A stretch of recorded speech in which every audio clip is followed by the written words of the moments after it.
कहानी स्मार्ट छोटू और juice machine का राज। एक दिन जंगल में बंटू बंदर को शदीद प्यास लगी।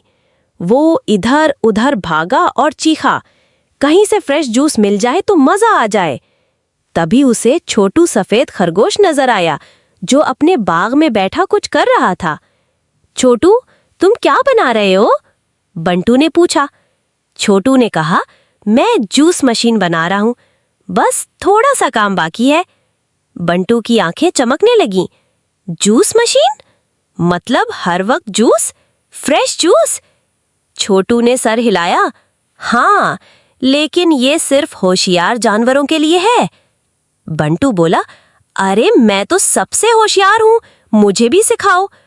छोटू ने शरारत से कहा, ठीक है, लेकिन पहले तुम्हें एक छोटा टेस्ट देना होगा। बंटू ने जोश से कहा, लाओ टेस्ट। छोटू ने एक छोटा सा बॉक्स दिया और कहा, इसमें बटन दबाओ और अगर आवाज आई तो तुम पास। बंटू ने बटन दबाया। बॉक्स से जोर का आवाज आया, बेवकूफ बंदर। पूरा जंगल हंसी से लोटपोट हो गया। बंटू चिल्लाकर बोला, ये टेस्ट था या मजाक? छोटू ने हंसते हुए कहा, तुमने खुद कहा था कि तुम होशियार हो, लेकिन जूस मशीन बनाने से पहले दिमाग भी चलाना होता है। बंटू शर्मिंदा होकर बोला, अच्छा, अब सिखाओगे या पूरा जंगल मेरा मजाक बनाएगा?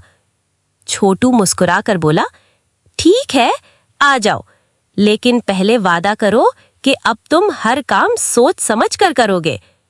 बंटू ने कान पकड़कर वादा किया।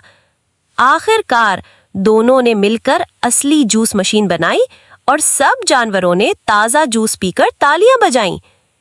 अखलाकी सबक।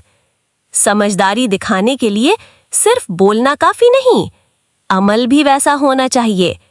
और बाज औकात सबसे छोटा जानवर सबसे बड़ा सबक सिखाता है।